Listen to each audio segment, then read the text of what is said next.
labor agreement actively fulfilled. The cleanup cost issue in this appeal were incurred prior to the imposition of the PLA obligation, and it was the purpose of this appeal to the board to seek reversal on the grounds of retroactive imposition of the PLA requirement. On cross motions for summary judgment, the board ruled that Chronister's appeal was improper for failing to appeal the initial imposition of the PLA requirement as part of a corrective action plan. In doing so, the board relied on Jersey Sanitation Corporation, which held that generally a permit condition imposed by the Illinois EPA, which is not timely appealed, cannot be challenged in a subsequent permit submission. However, the principle did not apply, according to the court, to, quote, a different type of permit, end quote. The payment application here was a different type of permit than the corrective action plan that imposed the PLA requirement. Moreover, a distinction can be drawn in this case between the PLA requirements being imposed as a general matter on one hand, and whether the PLA requirements should be applied to a particular cost on the other hand. Counsel, you said that the initial costs were incurred prior to the PLA obligation. When did the PLA obligation arise? The PLA obligation arose when we were notified of the PLA requirement in the approval of the corrective action plan.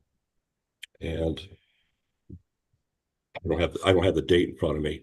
I think there was some confusion. I kind of noticed that there's a process that goes on before the in the Illinois Environmental Protection Agency, which outsiders are not privy to. We submit a plan. I say we, consultants, professional consultants submit a plan, and internally the agency makes a PLA determination that is not made public to us. It only becomes public to us, and we have notice that a PLA determination has been made when the corrective action plan decision is issued. So we get the corrective action plan decision, and it says basically, your plan is approved, your budget is approved, but on the condition that Project Labor Agreement Act is complied with. Is it your position that the approval of the plan and the budget, which is sort of in the middle of the work, is ambiguous as to whether it applies, meaning the PLA requirement applies to the completed work or just the work to be completed in the future? I think when my position is our position is that this condition was imposed while at the same time it approved the work plan and it approved the budget, at least as to the stuff that we're talking about here. And so there was no inference or insinuation that there was something wrong with how the work had been done or would be done. Just carry on, and here's a couple hours more or 2 or 3 hours more of work you may need to do to just get the PLA signed from whomever it was. But we can't go back in time and do that. I think that even my reading on it is that the understanding was the PLA requirement would be prospective only. And that's because the agency approved the work, they approved the budget for past work, and they added a provision for complying with the PLA requirements to the future work section of the budget. So going forward, you would obviously need to do the PLA, but as retrospectively, you can't go back and say, I did this work that we've already, finished the job, paid the contractors. We can't say that was all done in compliance with the PLA Requirement Act. So I guess partly I'm saying I think that is the reasonable interpretation of the decision that was made by the agency when it approved the corrective action plan, but it also falls into the situation in which an ambiguity can be recognized when two possible interpretations are available, in which case I think also we would prevail on sort of ambiguous grounds, given that retroactive application would fail for being kind of an impossibility issue with retroactive application. That couldn't have been a reasonable conclusion that the agency was expecting us to do. Thank you. The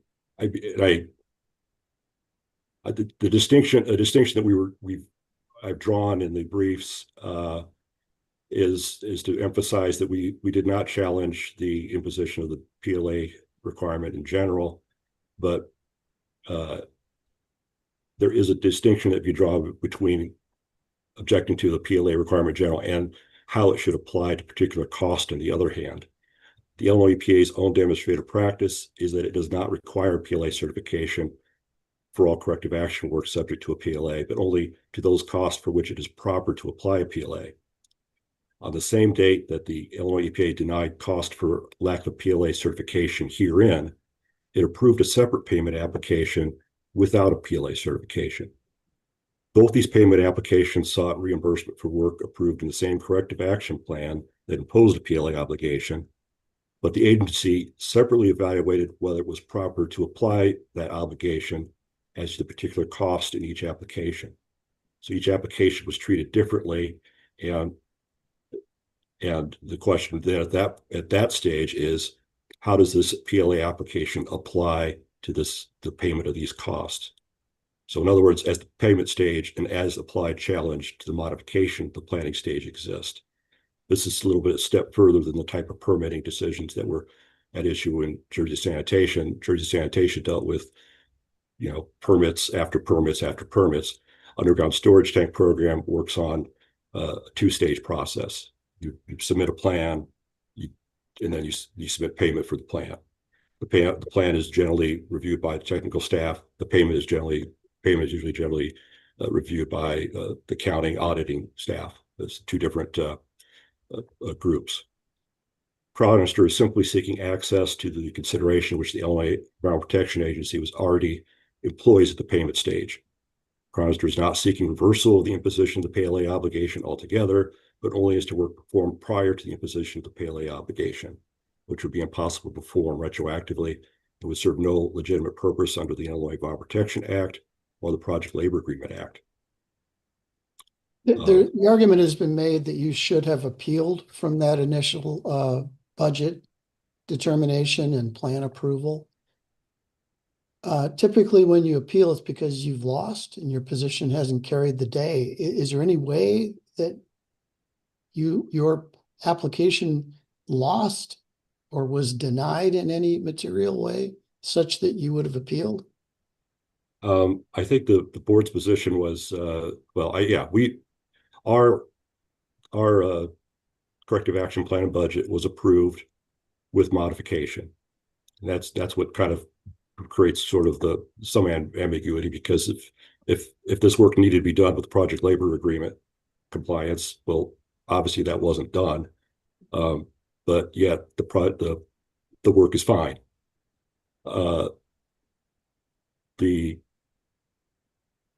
It looks like an approval, and it looks like an approval with some money added to the future plan that would address the concern that the consultant and would have, that you're imposing a new requirement, additional requirement that I need more resources for. And apparently the consultant talked with the EPA about it and said, how much do you think this will need? And this will be 3 hours. So there's 3 hours added.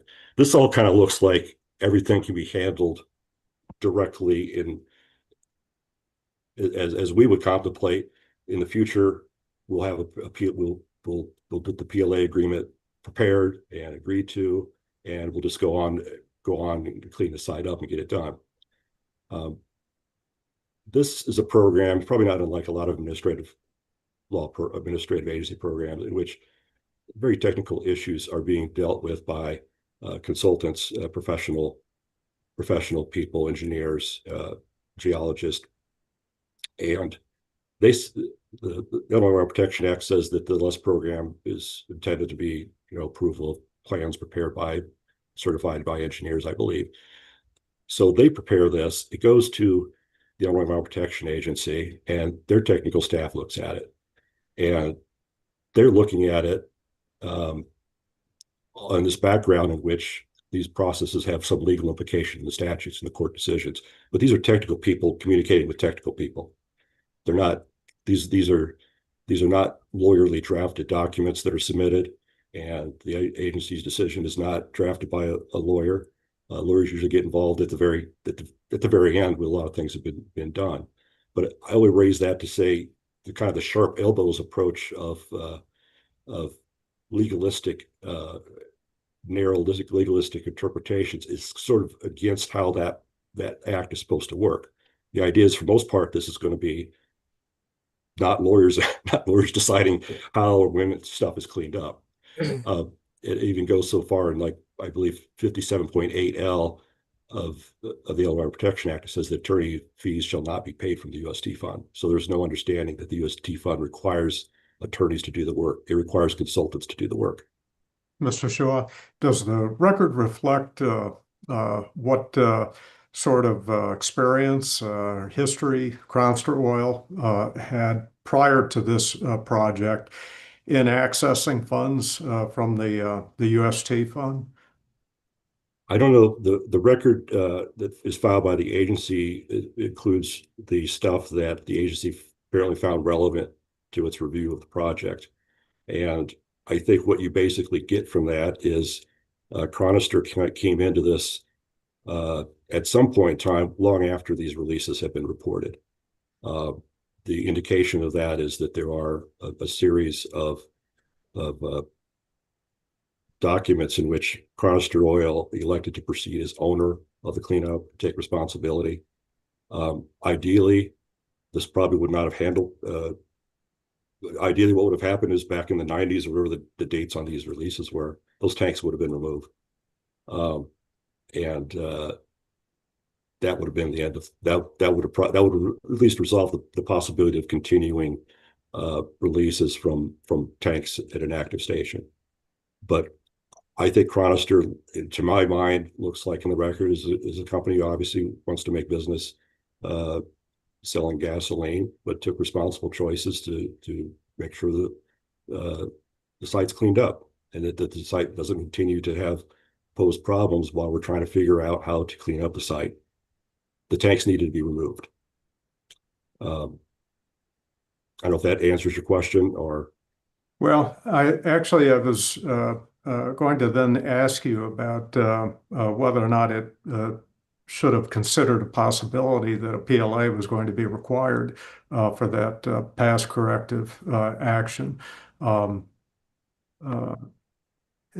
instead it went ahead with the work. Can you comment on that?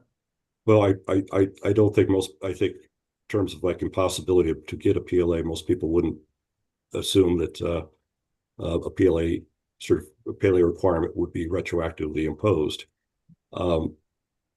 The real risk that Chronister took here was to go ahead and do this work and then submit the budget afterwards.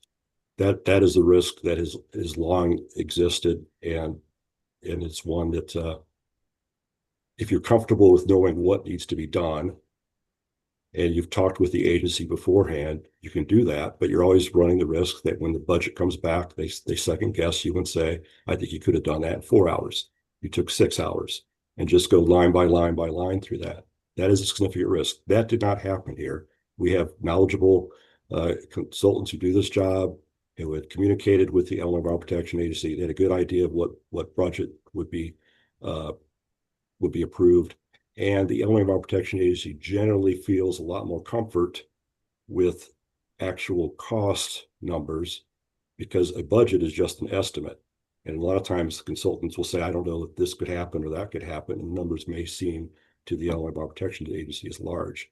So they do get some assurance from this kind of work that the costs were necessary, because basically the consultant did the work, submitted its timesheets and hours, billed the client paid for it, and that was, those are satisfactory. Those are the there was risk in doing that, but they worked properly to define those risks.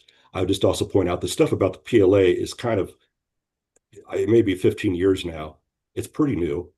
It's sort of composed into an existing statute and program without maybe the fine tuning you would expect if it was a part of the original legislation, like a lot of legislation. I'm not saying it's unusual, unique in that respect, but it is true that this PLA stuff is submitted in various ports of the Elder Environment Protection Act, and maybe it doesn't completely all make sense, but I know that the board likes to cite this provision that warns you that, you still got to get a budget approved if you do the work first. That was done before the PLA requirement was imposed. And I don't know that it is that warning in the regulation really applies to this. The provisions of the Elder Environment Protection Act still say that you got this right to do cleanup first and budget later, notwithstanding any of these other provisions in Section 57. And that includes the PLA requirement. That's where the PLA requirement was initially inserted. But it also, in the code, it says if you do that prior to approval, you may not receive full reimbursement under the fund. Yeah, you receive, you've got it, you do that, but you still have to prepare a plan and budget. So if you go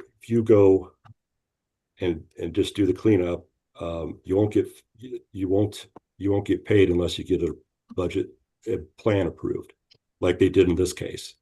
And there's always the risk of second guessing about how you could have done this cheaper. The imposition of the PLA requirement is a fact for something that could happen in the future, but that wouldn't matter if you did it before or after. At some point. Why wouldn't they assume that why wouldn't we assume that they wanted the PLA to be in effect at the time the bulk of the work was being done, as opposed to making it in effect after the work was done when it's probably too late to have any impact? Well, I suppose right now with this board decision cited, I think that maybe there will no longer be anybody who wants to do the work first and then seek approval of the plan and budget after, because the board's decision operates as a forfeiture. That's unpredictable. I mean, they could have done this, they could not have done this. Most sites do not get project labor agreements. It's pretty rare. There's a lot of reasons for that. What's the determining factor? What determines whether it's required or not required? I mean, how predictable is it? Well, I don't know that it is predictable, because we only have this is the second board decision on it, and I'm not sure anybody has evaluated it. But like I said, when the project labor agreement decision was made in-house, and we didn't know about it, and we didn't have access to it when the corrective action plan decision was made. And so we did not have an idea of what findings were made or what their basis was. We would have had to appeal that corrective action plan decision to get a copy of the PLA determination, which basically, if you look at it, it's basically a bunch of check boxes. I would also emphasize, I guess the other thing about it, now that we have that determination, we can note that the discussion in the box on that PLA determination all has to do with prospective work. It doesn't have to do with retroactive work. So that would be the other consideration about why a PLA requirement was not intended to operate retroactively. The determination itself just speaks about future work, which was significant. I think that was probably, they looked like there's a lot of work still to do, and so there would be sufficient labor work to do to might be useful.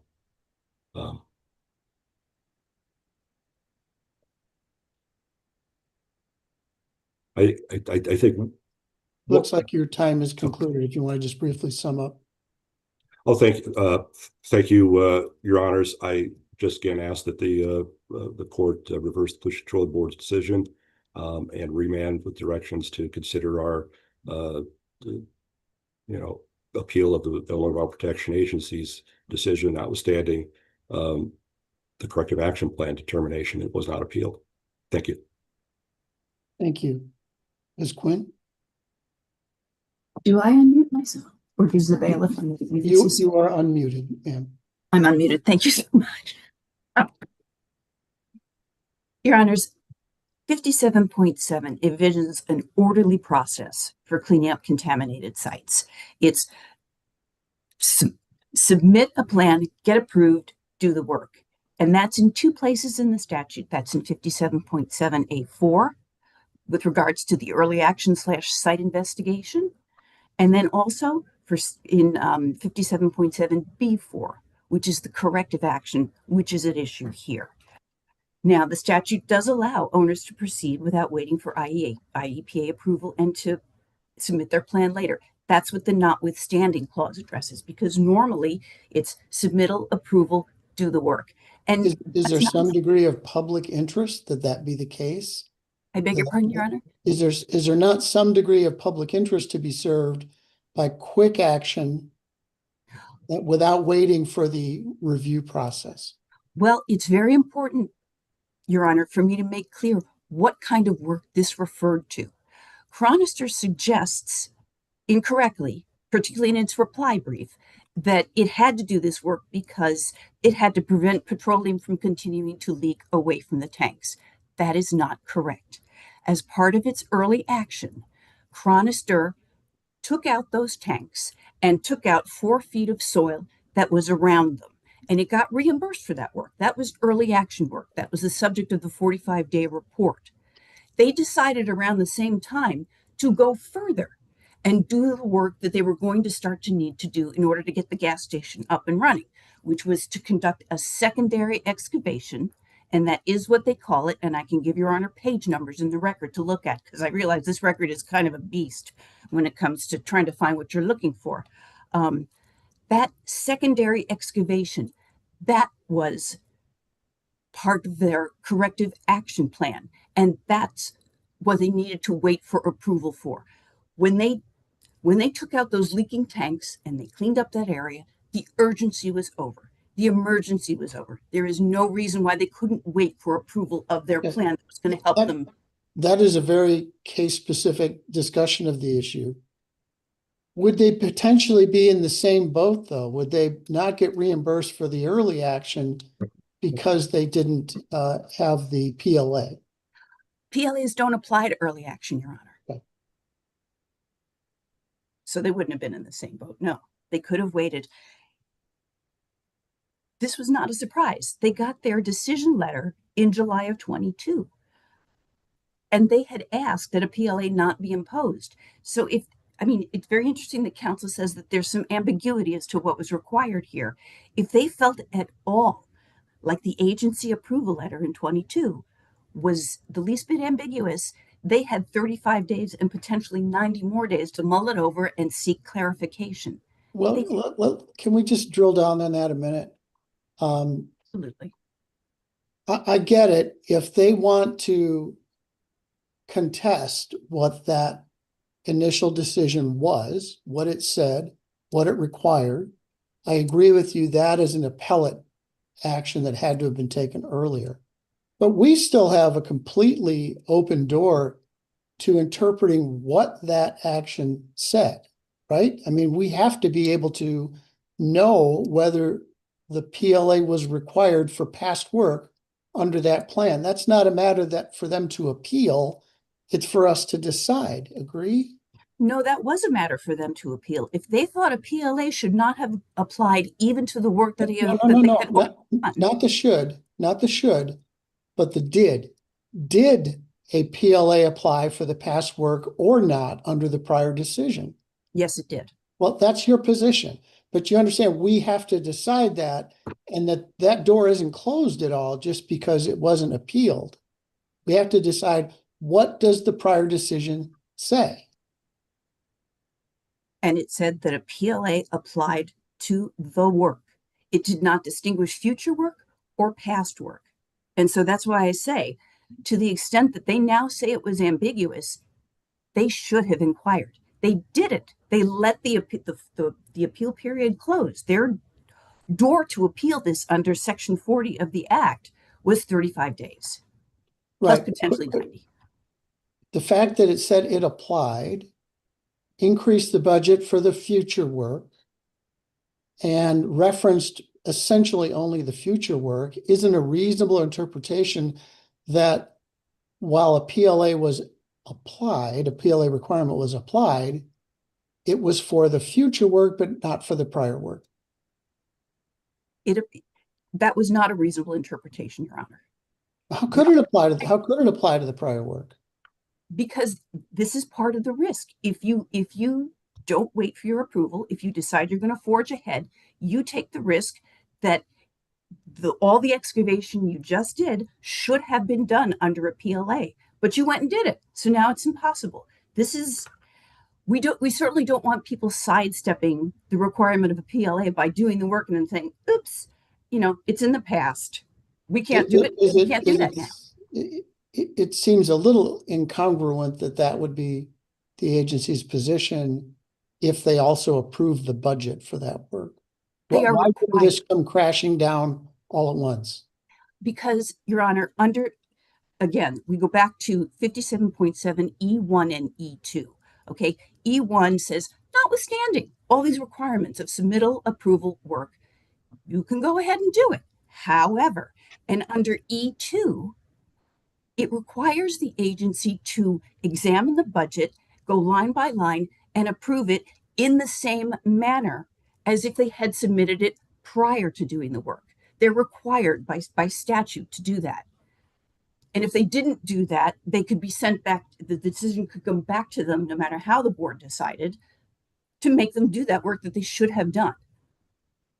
For a reimbursement that, according to you, would never happen because there was no PLA. That's correct, but it's to avoid piecemeal litigation. It is a requirement of the statute. The agency had to go through its specific line-by-line approval at that point. I also want to emphasize Chronister is not a small mom and pop operation, Your Honor. They have service stations all over Southern Illinois, Northern Missouri. They had ample technical expertise at their disposal. They had several different environmental consulting firms, and those consulting firms in turn hire contractors that specialize in this sort of, digging of contaminated soil.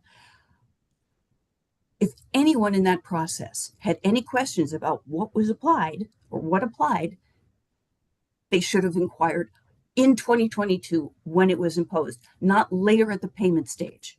That would have been good. It doesn't relieve us from deciding what was required under the decision issued, correct? We still have to decide. If it didn't say what you said, you couldn't argue that it said it. But it does say it, Your Honor. But we have to decide what it says. The corrective action, I would like to point to the court for the pages of the corrective action, the early action, digging up the soil. You can read that in C54 to 56, okay? And it talks about making everything, proper, removing the tanks, and then they refer to it in their paperwork as secondary excavation. And that is also in C54 to 56, and you can see it in C72 to 73, okay? The drawing 3A on 72 has the excavated, the dugout tanks, the excavated soil. The second drawing on C73 is a lot bigger, and that was corrective action. Okay. Yeah, But why? Go ahead, Jerry. Go ahead. Why not deny the PLA for the past work and then approve the future work? Instead, you just sent one blanket approval. Why not specify that? If a PLA should have been submitted for the already completed work. Is Your Honor talking about at the payment stage in 23? Because, yeah, I'm not understanding what stage Your Honor is suggesting that they should have divvied it up like that. When they received the letter saying that the payment was approved and we're adding a few future things here that need to be done. In that approval letter, it was for the past work and future work. Why not separate it out? Because they weren't seeking payment at that point, Your Honor. They were just getting approval of their overall plan, which included. Why would you approve a plan that you're not going to reimburse? Because there are requirements other than you're going to get paid back for some of this. There's a requirement that the budget be reasonable and necessary, that the work not exceed the scope of what needs to happen under the various statutes for what's required to clean up. I mean, you could be doing things way beyond what the statute requires. Okay, right, and they're free to do that, right? They can go above and beyond. All of what you just said has to do with going above and beyond what's required if you're seeking reimbursement. I'm sorry, now I'm not understanding that, Your Honor. Sure, I mean, If you're seeking reimbursement, you have to go above what's above? no. No, okay. You're saying that the approval was for things other than reimbursement. But what you just described, going above and beyond, seems to me that the only thing that would depend on that is if you're seeking reimbursement. It's not something separate from reimbursement. But you cannot get reimbursed for expenses that would have gone above and beyond what? But a PLA is not. I totally get that. Yeah. But you were answering Justice Cruchot's question by saying, oh, but the approval has to do with more than reimbursement. Well, give me an example. What unrelated to reimbursement does the approval have to do with? If you wanted to install more monitoring wells than are technically required, you might not get reimbursed for that. It might be beyond what is necessary. You're still talking about reimbursement. I want you to give an example along the lines of what you answered Justice Cruchot's question, that this interim approval process, the budget, the plan, that has to do with more than reimbursement. So tell me something unrelated to reimbursement that approval has to do with. It has to do with all the technical aspects of the project, how much soil is going to be removed, what is going to happen to it after the fact, how many monitoring wells are going to be installed, how far out they're going to dig. I mean, I'm not an engineer, so I can't speak to all the various things. That's more for the technical people. And are there consequences of non-compliance with those things beyond losing reimbursement? If they were to do above and beyond? Yes. I mean, nobody's going to punish them for going above and beyond. So what does the approval? No one's going to say you have to undo the work you just did because that was too much. No, that's not going to happen. Okay. So what is the non-reimbursement consequence of denying approval? There isn't one, I don't think, but I can look that up. So that's what it's all about. That's what Justice Cruchot said. Why would you approve something if it has this kind of poison pill aspect that, well, we're going to approve everything, but because it didn't have a plan, we're actually not going to pay it anyway? Because they were supposed to wait for approval before they did this work. They elected not to. And then they submitted a plan that was reasonable in most respects, but they were supposed to get a PLA for it. It was for the whole amount of work. Future, past, all of it. So a PLA is required for past work? In this case, they should have waited. They should have waited to do the work. Because they didn't wait, they took the risk that a PLA would be applied. Yes, Your Honor. Would it be true that sometimes a PLA is required and sometimes it's not? So the contractor has to make some educated guess as to whether it will be? Well, they don't. That's the thing. You know what? They didn't have to make an educated guess here. They could have asked. They didn't.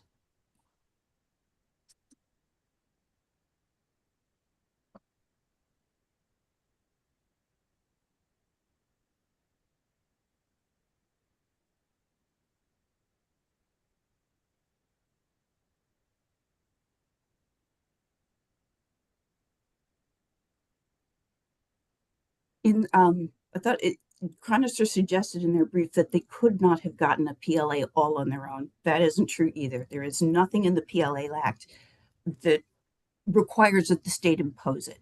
You could have just gone ahead and gotten one. Should have gotten one in this case. It doesn't cost that much to get a PLA put into place. And again, they had environmental consulting firms at their disposal. They had ample technical expertise throughout this process. And they should have known. that this was something that could happen by taking the risk of going ahead and doing the work first. Sorry. Ms. Quinn, this was summary judgment. We've been talking about whether or not it's retroactive just in terms of the ultimate merits of the question, but isn't this a disputed material fact? Actually, it's not. Both parties agreed that there were no disputed issues of material fact. That's why they both sought summary judgment. Well, that's whether or not this was retroactive. I don't think anybody was arguing about whether, well, I don't think they were arguing about whether it was retroactive. Both parties agreed there weren't any disputed material facts. Perhaps whether or not someone thought it was that you couldn't apply a PLA to work retroactively. Perhaps someone was confused about that. But there's always a risk when you proceed without approval.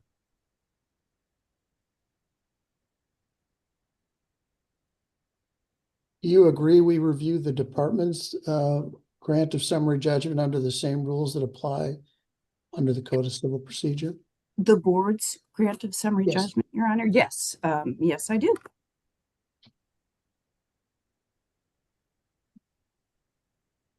So I'd just like to emphasize that this was not an emergency. The emergency was over.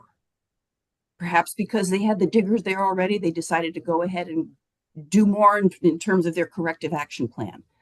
But that was not an emergency. That could have waited and should have waited.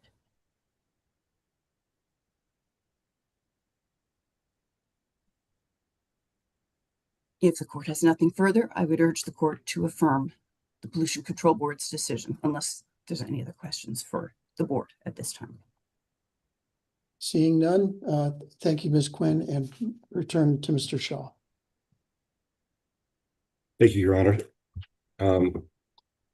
Well, I disagree with the assertion that there's some misrepresentation in my briefs. There are multiple releases reported from tanks at this site back in the 1990s. Those were never cleaned up.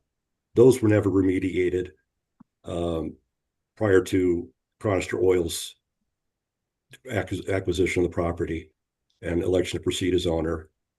Is that an emergency or not an emergency? Active tanks from the 1990s that are that have evidence that they're leaking and work wasn't done.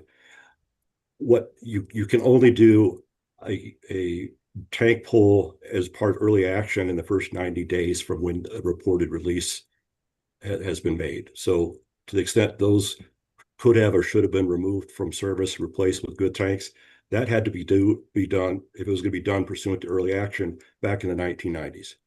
So we did not have that option. What happened in this case is they decided to go ahead and do corrective action. And when they dug in, State Fire Marshal there reported a new release. And the release is basically the same thing as before. There's evidence of petroleum that's not in a contained space at a service station. And it imposed a new round of obligations. And what the consultant did was bifurcated. So I think the timing is pretty clear in the record. I don't have it in front of me, but they started the work. They got a State Fire Marshal in there before they called in. Fire Marshal told them to call in a new release. That new release is what provided an opportunity to do some of this work as early action. But that sequence is important because you can't do early action without it being within 90 days of a release being called in. Just more generally, all the stuff about risk, and I take a bit of offense about that. This is a great program that the Pollution Control Board, the Illinois Environmental Protection Agency are administering here. It's unlike other parts of the environmental world where basically something bad happens and nobody has money to fix it. And then nobody has time to do it, and nothing ever happens. This is a program in which we can see from a case like the state of Gerald Slidham that was before the 4th District here about 10 years ago, that people still do not have enough money and resources to implement it. Mr. Slidham got a deductible of $100,000 to clean it up, and the next thing we know, we have an estate of Gerald Slidham 25 years later, whatever, and the heirs are looking at trying to clean it up, and the state had lowered the deductible, which makes a lot of difference. lot of people do not have the money to pay for this. If you want to say, my client has the money and make that part of the argument, I don't think that's going to be in the final decision. But the rules being implemented here apply to mom and pop stores and small businesses and the next generation as well, who are going to be faced with this idea that you take risks in this program.